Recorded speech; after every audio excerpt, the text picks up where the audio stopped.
जय श्री राधे, जय श्री कृष्णा। श्री सद्गुरुवे नमः, श्री राधा कृष्णाभ्याम नमः, श्री नारदाय नमः, निम्बार्कचार्य नमः। समस्त संत समाज के चरणों में हमारा प्रणाम। आप सभी का हार्दिक अभिनंदन वंदन।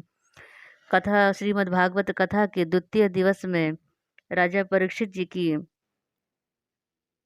विचार करते हैं और सूत जी महाराज जी कहते हैं कि ये जो गाय है पृथ्वी है और बैल जो है धर्म का रूप है। सतयुग में धर्म के 4 पैर थे, आज कलयुग में सिर्फ एक ही पैर बचा हुआ है। धर्म के 4 पैर कौन से हैं? पहला है तप, दूसरा पवित्रता, तीसरा दया और चौथा सत्य है। अब कलयुग में सिर्फ एक ही पैर पे रह गया है, वह है सत्य। और सत्य क्या है? सत्य है मृत्यु। जिनका भी जीवन हुआ है उनकी मृत्यु निश्चित है। धर्म पृथ्वी से कहता है कि माँ, तुम शायद इसीलिए दुखी हो कि गोविंद ने हमारा और आपका परित्याग कर दिया है, या फिर इसीलिए दुखी हैं कि इस पापी पुरुष ने मेरे 3 पैर तोड़ दिए हैं। परीक्षित जी उनके इस संवाद को सुन करके उनके पास पहुंचे और बोले, आप लोगों का वार्तालाप सुन के ऐसा लगता है जैसे आप कोई सामान्य गाय बछड़े नहीं हो, कोई दिव्य विशिष्ट महापुरुष हैं। कृपया करके आप अपना परिचय दें। आप कौन हैं? ये दुष्ट जो अकारण ही आपको पीड़ा दे रहा है। लेकिन बछड़े ने एक शब्द से भी उस पापी पुरुष की निंदा नहीं की और बोले, हे राजन, कुछ वेदांती लोग अपने को कष्ट का कारण मानते हैं। दूसरे जो ज्योतिषी हैं वो ग्रह नक्षत्र आदि का दुख का कारण मानते हैं। मीमांसा कर्मों के दुख का कारण मानते हैं और सांख्य लोग व्यवहार स्वभाव को दुख का कारण मानते हैं। पौराणिक लोग ईश्वर को दुख का कारण मानते हैं। और आप स्वयं विचार कीजिए कि मेरे दुख का कारण क्या है। कुछ ही क्षण में महाराज परीक्षित जी पहचान गए। हो ना हो महाराज, मुझे इस बछड़े में साक्षात धर्मदेव का दर्शन हो रहा है और इस माता के रूप में मुझे भूदेवी का दर्शन हो रहा है। मतलब धर्म बछड़ा है और पृथ्वी गौ माता का रूप धर के भगवान के वियोग में विलाप रही हैं। पर ये दुष्ट आत्मा कौन है? मेरी समझ में नहीं आ रहा है। तभी उस काले पुरुष को पकड़ लिए और बोले, मेरे होते हुए कार्य नहीं होगा। इस तरह कहते हुए अपने म्यान से तलवार निकाल के उस काले पुरुष को मारने को हुए। तभी वह काला पुरुष राजा परीक्षित के चरणों में आ गिरा। और काला पुरुष क्या बोलते हैं, हे राजन, मैं कलयुग हूँ। भगवान श्री कृष्ण के स्वधाम जाते ही यह समय मेरे अधीन है। जब तक भगवान श्री कृष्ण थे मैं विलुप्त था, लेकिन अब ये समय मेरा है। मैं जानता हूँ कि आप पांडवों के वंशज राजा परीक्षित हैं। आप इस मृत्यु लोक के राजा हैं। मैं आपकी शरण में आया हूँ, आप ही मुझे कोई स्थान दे दीजिए। ये सुन के राजा परीक्षित जी बोले, मैं तुम्हें से पृथ्वी में स्थान क्यों दूं? तुम में वो कौन सा गुण है जिसमें मैं तुम्हें यह स्थान दूं? तब कलयुग बोला, महाराज, कलयुग में जो मनुष्य परमात्मा का भजन संकीर्तन करेगा उसे परमात्मा की प्राप्ति अर्थात उसकी सदगति होगी। यह जीवात्मा जन्म मरण के बंधन से मुक्त हो जाएगा। ये सुन के राजा परीक्षित बड़े प्रसन्न हुए। बोले, तुम में तो ये सुंदर गुण है, इसीलिए तुम इन 4 स्थानों में निवास करो। अभियर्थी तस्य तदा तस्मे स्थाने कले ददो दयुताम पानम स्त्रिया सूना यत्र धर्माश चतुर्विदः। ये 4 स्थान मैं तुम्हें देता हूँ। इन 4 स्थानों में अधर्म रहता है, वहाँ पर तुम भी रहो। तुम्हारा पहला स्थान होगा दयुतम अर्थात जहाँ जुआ सट्टे जैसे खेल कर्म होते हैं, वहाँ तुम्हारा स्थान है। ठीक है महाराज। तुम्हारा दूसरा स्थान है पानम, जहाँ मदिरा और शराब का पान किया जाता है, वहाँ तुम्हारा स्थान है। जी महाराज। तुम्हारा तीसरा स्थान है स्त्रियः, जहाँ पे पराई स्त्री से क्रीड़ा हास्य परिहास किया जाता हो, अर्थात जहाँ व्यक्ति पराई स्त्री का संग करता हो, वहाँ तुम्हारा स्थान होगा। ठीक है महाराज। और चौथा स्थान तुम्हारा हुआ है सूना। सूना कहते हैं अहिंसा को, जहाँ कुछ पशु पक्षी जीव जंतुओं पर अहिंसात्मक अत्याचार किया जाता है, वो तुम्हारा चौथा निवास स्थान होगा। कल ये फिर परीक्षित जी के चरणों में गिर पड़ा। बोले, महाराज, वैसे तो कहने को आपने मुझे 4 स्थान दिए हैं, पर आपके राज्य में तो मुझे ये चारों स्थान दूर दूर दिखाई नहीं देते हैं। अब रहूंगा कहाँ? दयुतम पानम स्त्रियम सूना, इन चारों का तो यहाँ अभाव है महाराज। जब मेरा गुण इतना सुंदर है तो एक सुंदर से कोई स्थान आप और दे दीजिए मुझे। परीक्षित जी बोले, अच्छा तो मांगो, कौन सुंदर स्थान तुम्हें चाहिए? तुम कहाँ रहना चाहते हो? तब याचना करके महाराज जी मुझे कहते हैं, मुझे सिर्फ स्वर्ण में निवास और दे दीजिए। स्वर्ण में सोने में। बोले, हाँ महाराज, मेरा गुण भी तो सोने जैसा है। परीक्षित जी बोले, तथास्तु, जाओ, तुम्हें स्वर्ण में भी स्थान दिया जाता है। और कल्लू राम तो बड़े प्रसन्न हो गए। कल्लू किसको कह रहे हैं? कलयुग को।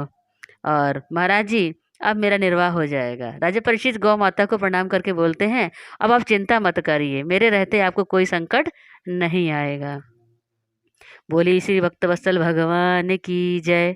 अब अगले प्रसंग में परीक्षित जी को श्रृंगी ऋषि का श्राप कैसे मिलता है, इस कड़ी में इतना कह के राजा परीक्षित जी अपने महल की ओर प्रस्थान करते हैं। अब यहाँ पर एक शंका उठती है, क्या कि वह ये स्वर्ण में कलयुग का निवास है, तो स्वर्ण को तो बड़ा पवित्र माना जाता है। दूसरी बात, जैसे गीता के 10वें अध्याय में विभूति योग का वर्णन करते हुए भगवान ने बताया है कि वृक्षों में मैं पीपल हूँ और जल स्रोतों में समुद्र हूँ, गायों में मैं कामधेनु हूँ, उसी प्रकार धातुओं में मैं स्वर्ण हूँ, सोना हूँ। इसी प्रकार श्रीमद् भागवत पुराण के एकादश स्कंद के 16वें अध्याय में भी विभूति योग का वर्णन आता है। भगवान ने उद्धव जी से कहा, उद्धव, धातु में स्वर्ण मेरा ही रूप है, अर्थात सोना ही मेरा स्वरूप है। अब विभूति योग में स्वर्ण का को भगवान ने अपना स्वरूप बताया है, स्वर्ण में अपना निवास बताया है। तो यहाँ सोने में कलयुग का निवास माने कि भगवान का निवास माने, शंका तो होता है। तब संतों ने समाधान निकाला, बोले जो 2 नंबर का सोना रहेगा उसमें कलयुग का वास होगा, और जो 1 नंबर का सोना रहेगा उसमें भगवान विष्णु का वास है। 1 नंबर का मतलब क्या है, जो मेहनत की कमाई से कमाया गया हो उसमें परमात्मा का आशीर्वाद होता है, और उसमें माता लक्ष्मी साक्षात विराजती हैं। सूत जी महाराज कहते हैं, ऋषियों, राजा परीक्षित एक दिन क्या हुआ, राजकोष में गए और वहां रखी थी जरासंध की मुकुट। श्री राधे कहते हैं, किसी दूसरे का अन्य का वस्त्र, अन्न, जल और धन और आसन नहीं लेना चाहिए, किसलिए उनका उनका दोष लग जाता है। जिस प्रकार से राजा परीक्षित जी को राजा जरासंध के मुकुट पहनते ही उनकी बुद्धि भ्रष्ट हो गई और उन्होंने ना जाने अनचाहे में ही अनजाने में एक पाप कर्म कर बैठे। और किया आगे के प्रसंग में उन्होंने अपने सर पे धारण कर लिया मुकुट को और आखेड़ खेलने के लिए वन में चल दिए और शिकार की खोज करने लगे। आज उनको शिकार को दिख नहीं रहा था। राजा परीक्षित शिकार की खोज में जंगल जंगल भटक रहे थे और बहुत दूर निकल गए, भूख प्यास से पीड़ित हो गए। तो सामने एक राजा की कुटिया नजर आई, जहाँ पे एक महात्मा तपस्या कर रहे थे। उस तपस्वी को राजा ने आवाज़ दिया, लेकिन वो सुने ही नहीं। जल के लिए याचना करने लगे तो उनको कोई उत्तर ही नहीं मिला तपस्वी से। तब वो क्रोधित हो गए राजा परीक्षित जी और वहाँ से चल पड़े। तभी रास्ते में क्या हुआ, एक मरा हुआ सर्प दिखा उन्होंने। उस सर्प को उन्होंने अपने तस्कर से बाण निकाल करके उसके अग्रभाग से उठा के सर्प को उठा करके तपस्वी गले में लपेट दिया। इस प्रकार राजा कली के प्रभाव से पाप कर्म कर बैठे। इस प्रकार राजा परीक्षित अपने महल की ओर चल पड़े। उसके बाद इधर सम्यक ऋषि के पुत्र श्रृंगी जो नदी में स्नान कर रहे थे, एक शिष्य आकर कह दिए, आश्रम में घटी सारी बात बता दी कि राजा परीक्षित आश्रम में आए थे और आपके पिता के गले में मरा हुआ सर्प लपेट कर चले गए हैं। ये सुनकर बालक श्रृंगी ने अपने अंजलि में जल लिया और राजा परीक्षित का ध्यान करके श्राप दे दिया। इति लंघित मर्यादम तक्षका सप्तमेहिनी दंशयति स्म कुलागारम चौदितो में तत्द्रुहम। अरे कुलंगार, तूने अपनी मर्यादा का उल्लंघन किया, मेरे पिता के गले में मरा हुआ सर्प डाल करके आर्य मर्यादा का उल्लंघन किया है। जा, मैं तुझे श्राप देता हूँ कि आज से सप्तम देश पूरे होने पर तुझे तक्षक नाक डसेगा। इति लंघितम मर्यादम तक्षका सप्तमेहिनी। इस प्रकार वाणी रूपरज का प्रयोग कर दिया, फिर भी क्रोध शांत नहीं हुआ। सम्यक ऋषि पुत्र श्रृंगी अपने पिता के सम्मुख आए और पिताजी के गले में पड़ा हुआ मृत सर्प देख कर रोने लगे। तभी महात्मा की समाधि टूटी। बच्चे को रोता हुआ देखे बोले, अरे पुत्र, तू क्यों रो रहा है। अन्य बालकों ने सारा वृतांत बताया कि राजा परीक्षित यहाँ आए थे, शायद उन्हें प्यास लगी थी, उन्होंने आपको जगाया भी था, परंतु आपने ध्यान नहीं दिया, जिस कारण से उस राजा ने आपके गले पर मृत सर्प डाल दिया। इस बात को हमने श्रृंगी को बताई। श्रृंगी ने उस राजा को श्राप दे दिया कि 7वें दिन तक्षक नाग के काटने से राजा की मृत्यु हो जाएगी। श्राप की बात सुनते ही महात्मा बोले, अरे दुष्ट बालक, तुमने ये क्या अनर्थ कर दिया। इतने छोटे से अपराध पर तूने इतना बड़ा श्राप दे दिया। अरे राजा परीक्षित तो बड़े महात्मा स्वभाव के हैं, इस भारत को राजा परीक्षित जैसा कोई दूसरा राजा नहीं मिल सकता है। अरे जाओ, कोई राजा को ये खबर तो करके आ जाओ, कोई सूचना तो दे दो कि उन्हें श्राप लग गया है। उन्होंने तो सुना भी नहीं होगा।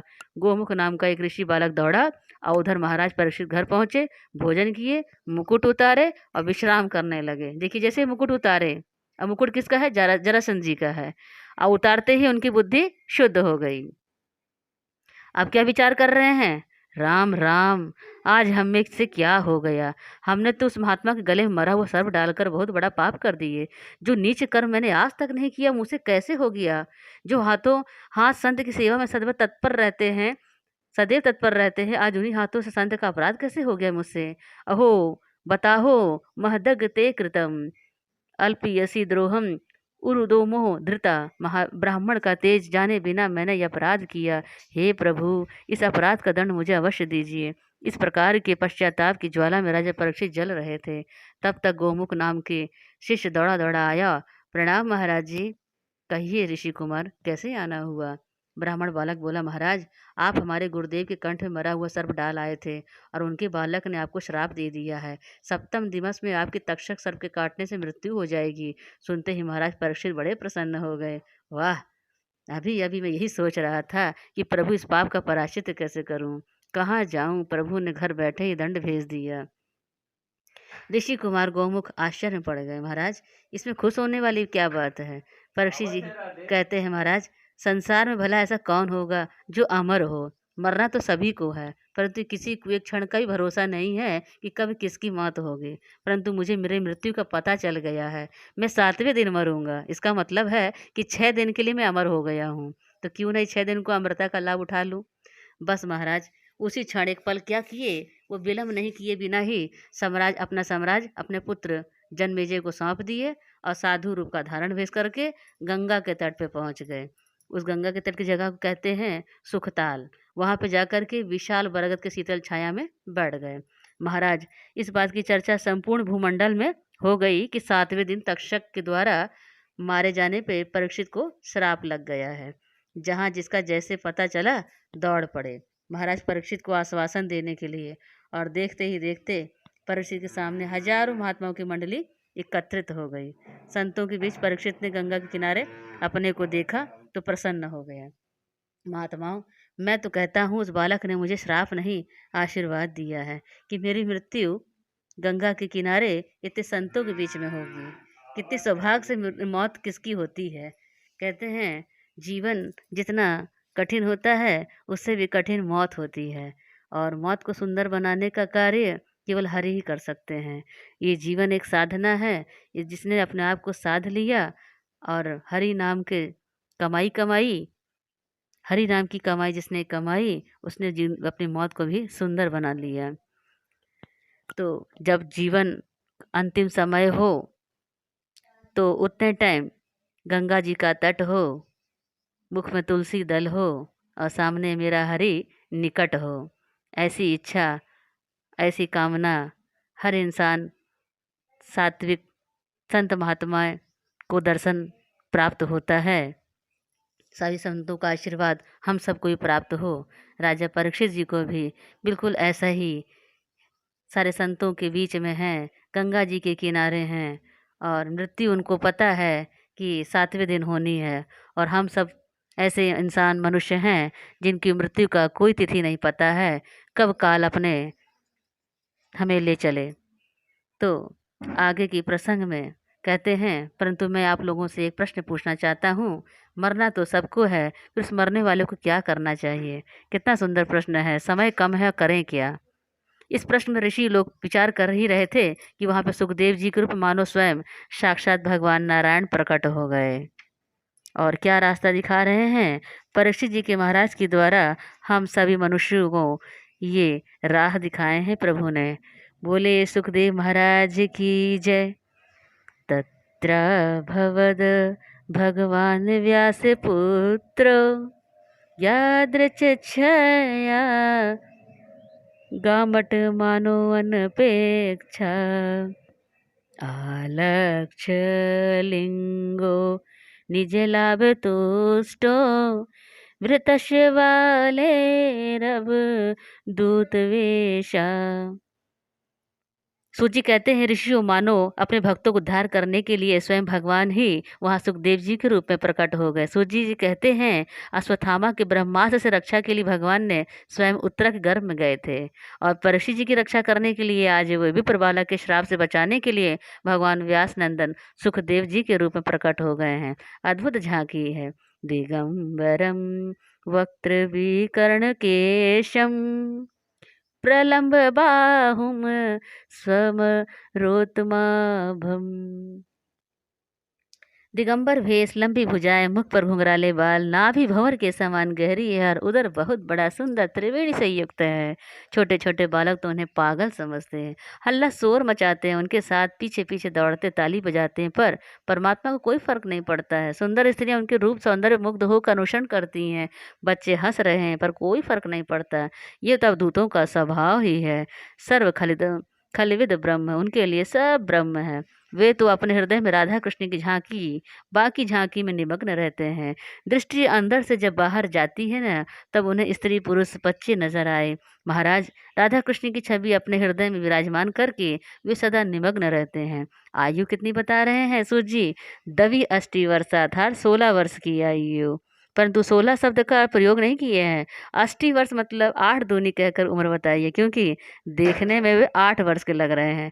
16 वर्ष के बच्चे में तो विकार आ जाता है, 16 वर्ष के बच्चे में विकार आ जाते हैं। और हमारे सुखदेव जी महाराज कैसे हैं? सर्वदा निर्विकार हैं। इसीलिए कहते हैं 16 वर्ष की आयु अवश्य है, पर दिखते 8 वर्ष के अबोध बालक की तरह। ऐसे परम अवधूत हैं हमारे सुखदेव जी महाराज।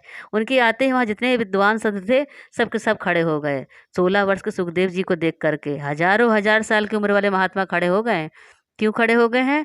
सुख और कि तो छोड़ो, सुखदेव जी महाराज के पूर्वज पराशर जी महाराज, व्यास जी महाराज, वशिष्ठ जी महाराज खड़े हो गए, क्योंकि ऋषि मुनियों में श्रेष्ठ वह होता है जिसकी साधना दिव्य होती है। और सुखदेव जी तो परमहंस है, इसीलिए सब संतों ने खड़े होकर उनका स्वागत किया। ये देखकर परीक्षित जी तो गदगद हो गए, साष्टांग प्रणाम करते हैं। महाराज, सुखदेव जी को सादर आसन, सुंदर आसन दिया। विराजी महाराज। अहो भाग मेरे, मेरे तो भाग का उदय हो गया है। उस बालक ने श्राप नहीं दिया, आशीर्वाद दिया है, जिस कारण आप जैसे परमहंस आचार्य मुझे दर्शन देने आए हैं। अब यहाँ पर परीक्षित ने बड़ी सुंदर स्तुति गाई है। व्यासपीठ का नियम है ऐसा है कि जब भगवान सुखदेव जी जब व्यास मंच पर आते हैं तो उनका पूजन होता है, और जो मूल भागवत का जो सत्संग है वह यहाँ से प्रारंभ होता है। अभी तक जो भी भूमिका चल रही थी, वो भागवत जी का प्रवचन कब प्रारंभ होता है? जब सुखदेव जी व्यास गद्दी पर बैठ जाते हैं और यजमान जी सुखदेव जी की पूजा करते हैं। तो हम सभी वंदना करते हैं। हरि की कथा सुनाने वाले, हरि की कथा सुनाने वाले, हरि का नाम सुनाने वाले, हरि की कथा सुनाने वाले, तुमको लाखों प्रणाम, तुमको लाखों प्रणाम। अहो अदय वयम ब्रह्मण सत्यसेव्या छत्रबंधवा कृपयातिथि भावदभिषि तीर्थका कृता। मेरा बहुत बड़ा सद्भाग्य है, मैं किन शब्दों में आपकी महिमा का बखान करूं। आज तो मेरा कुल पवित्र हो गया, आज मेरा जीवन भी धन्य हो गया। भगवान, जो आप यहाँ पधारे हैं, यशाम संस्मरणात् पुषाम सदया शुद्धयन्ति वे गृह किम पुनर्दर्शन स्पर्श पाद शौचानाधिभिः। राजश्री परीक्षित जी कहते हैं, भगवान, आप जैसे परमहंस का तो केवल नाम स्मरण कर लिया जाए तो भी सभी ग्रह शुद्ध हो जाते हैं, फिर चरण स्पर्श और दर्शन करने का अवसर मिले तो उससे बड़ा सद्भाव और क्या हो सकता है। कहते हैं संतों का दर्शन बहुत ही पुण्य उदय होने के बाद ही मिलता है, सभी को संतों का दर्शन नहीं मिलता है। और संत भगवंत के समान है, जिनको जीवन में संत आते हैं उनके जीवन में हमेशा बसंत आते हैं। और हमारे प्रभु अगर सामने निकट प्रकट भी हो जाए ना, तो हम उनकी पहचान नहीं कर सकते जब तक सदगुरु हमें वो आंखें नहीं देते। दिव्य आंखें से हमें दर्शन हो पाता है। इसीलिए जिनके जीवन में गुरु है उन्हीं का जीवन शुरू है। तो आगे के प्रसंग में परीक्षित जी का पहला प्रश्न होता है। राजा ने कहा, ये समय बड़ा मूल्यवान है, इसे मैं व्यर्थ के क्रियाकलापों में, चर्चाओं में नष्ट नहीं करूंगा, इसलिए उनको 7 ही दिन उनका जीवन को मिला है। इसीलिए भगवान मुझे आप ही बताइए कि 7 दिन में मर जाना है, उसकी मुक्ति का उपाय क्या है? जब समय कम हो तो क्या करना चाहिए? ये परीक्षित जी महाराज पूछ रहे हैं। ये सुनकर भगवान सुखदेव जी बड़े प्रसन्न हुए। कहते हैं परीक्षित के प्रश्न को सुनकर सुखदेव जी इतने प्रसन्न हुए हैं, भगवान की स्तुति भी नहीं गाई। नियम है ना कि कथा शुरू करते हैं तो भगवान की स्तुति करते हैं, भजन करते हैं, तब कथा करते हैं। लेकिन यहाँ क्या हो रहा है, परीक्षित जी ने ऐसा प्रश्न किया है राधे कि 7 दिन मरने वाले की मुक्ति का उपाय क्या है। ये प्रश्न ही उतना अच्छा लगा उनको, तो उन्होंने ना तो स्तुति गाई और ना ही भजन किया, बस कथा शुरू कर दी। कहते हैं श्रोता और वक्ता दोनों को के अंदर भाव और श्रद्धा होनी चाहिए एक दूसरे के प्रति। तो वैसे ही है, देखिए परीक्षित जी महाराज जी सुनने को और सुखदेव जी महाराज जी भी, कितना सुंदर लग रहा है दृश्य। सुखदेव जी कहते हैं, वरियानेश ते प्रश्न कृतो लोक हितम नृप आत्मवित सम्मतः पुंसाम श्रोतव्यदिषु या परः। सुखदेव जी कहते हैं, राजन, आपने प्रश्न आपने अपने लिए नहीं किया, ये प्रश्न संसार वासियों के लिए किया गया है, लोक कल्याण के लिए किया गया है। कृतो लोक हितम नृपा, अच्छा प्रश्न है, पर मेरा निवेदन सिर्फ इतना है महाराज कि सभी को 7 दिन में ही मरना है। ये 7 दिन कौन सा है? सोमवार, मंगलवार, बुधवार, गुरुवार, शुक्रवार, शनिवार और रविवार। इन्हीं 7 दिनों में हर इंसान को समाप्त हो जाना है। 8वां दिन तो है ही नहीं। हमने ऋषियों से सुना है कि सतयुग में मनुष्य 100,000 वर्ष तक जीते हैं, और सतयुग के बाद जब त्रेता युग आता है तो उसमें 1 जीरो कम हो जाता है, और त्रेता युग में लोगों की उम्र 10,000 वर्ष रह जाती है। और त्रेता युग के बाद जब द्वापर युग आता है तो फिर 1 जीरो घट जाता है, तो द्वापर युग में लोगों की उम्र कितनी हो जाती है? 1,000 वर्ष रह जाती है। द्वापर के बाद जब आया कलयुग, यहाँ पर 1 जीरो हट गया, तो कलयुग के लोगों की उम्र हो गई 100 वर्ष ही रह गई। सुखदेव जी कहते हैं, प्रश्न है जीने और मरने का नहीं है राजन, हम जितने भी दिन आज जीते हैं करते क्या हैं, ये महत्व रखता है। 100 वर्ष में अगर 50 वर्ष सोने में निकल जाते हैं, अब कितनी उम्र बच रही है? 50 बच रही है। और 50 में अगर 25 निकाल दे श्रीमती जी की सेवा करने में, उसका आज्ञा पालन में। गोस्वामी तुलसीदास जी महाराज कहते हैं, ससुरारी प्यारी भई जब ते रूप रूप कुटुम्ब भई तब से। ससुराल जब से प्यारी लगने लगती है, लोग घर पे ध्यान कम देने लगते हैं। बोलिए जय श्री कृष्ण। कहने का मतलब है, आगे की जो हमारी उम्र बची है, अब कितना बचा? लोकाचारी करने के बाद 25 वर्ष इन कामों में, कार्यों में व्यतीत हो गया। अब बचे 25 वर्ष, तो कभी बेटी के लिए वर ढूंढना है, तो कभी बेटे के लिए लड़की ढूंढना है। कभी खेती का टेंशन है, तो कभी नौकरी की चिंता है, कभी तो इस बात की टेंशन है कि मुझे कोई टेंशन ही नहीं है। सारी उम्र इसमें ही निकल जाती है। बोली कितनी बची? कुछ भी नहीं बचा। इसीलिए राजन, जल्दी मरने वालों की मुक्ति को उपाय सिर्फ एक ही है। क्या है? हरि नाम संकीर्तनम, हरि की चर्चा, हरि के भक्तों का संग। तस्माद् भारत सर्वात्मा भगवानीश्वरो हरिः श्रोतव्यः कीर्तितव्यस्य स्मर्तव्यश्चेष्टाभयम्। बस भगवान की कथा सुने, उन्हीं की कथा को सुनाएं। जब कोई सुनने वाला सुनाने वाला ना हो तो उन्हीं प्रभु का स्मरण करें, यही मुक्ति का उपाय है। और कथा में जब मन न लगे तो क्या करें? संतों का संग करें, कथा में मन लगने लगता है। शास्त्रों का अध्ययन करें, स्वाध्याय करें, कथा सुनने के बाद उसका चिंतन मनन करें, अपने व्यवहार में, अपने आचरण में उन्हें उतारें। जीवन में सरलता, सहजता, विनम्रता लाएं, मुख पे हमेशा प्रसन्नता रखें। हर परिस्थिति काल में ईश्वर का ध्यान, ईश्वर का नाम, स्मरण ही करते रहें, तभी हमारा जीवन सार्थक होगा। और जीवन में प्रभु का दर्शन पाने के लिए सद्गुरु का होना बहुत ज़रूरी है। जब तक जीवन में संत नहीं आते, जीवन में बसंत नहीं होता। इसलिए संत ही भगवान से हमारा मिलन करवाते हैं। इस आत्मा की जो तलाश है, जो खोज है, वो परमात्मा की है। जैसे जल में मछली रहती है, लेकिन जल से अगर बाहर निकाल दिया जाए तो मछली मर जाती है। इसलिए जल में जो मछली है, जल है उनका जीवन होता है। वैसे ही आत्मा का जो जीवन है वो परमात्मा है। इसी परमात्मा से मिलने के लिए हम कई योनियों में भटकते रहते हैं, और बड़े ही दुर्लभ योनि मनुष्य जीवन हमें मिलता है। उस परम पिता परमेश्वर से मिलने का ये अवसर आता है, जिसको हम खाने कमाने में ही गवा देते हैं। तो इस जीवन को सार्थक बनाने के लिए संतों का संग, शास्त्रों का अध्ययन, हरि नाम, हरि संकीर्तन, जिस रूप में, जिस भेष में, जिस हाल में, सोते खाते पीते उठते बैठते, कोई भी काम करते हुए हरि नाम का ध्यान, हर समस्या का समाधान करते रहना चाहिए। हमारा पूरा जीवन एक साधना है। इस साधना में अंतिम जब मृत्यु की सैया पे हम लेटे हों, उतने टाइम जब हरि का नाम मुख से निकल जाए, तभी हमारा जीवन सार्थक हो जाता है। हरि के चरणों में हमें वो स्थान मिलता है जब हरि कृपा होती है, सदगुरु कृपा होती है। बोले सदगुरुदेव भगवान की जय। श्री हरि गोविंद की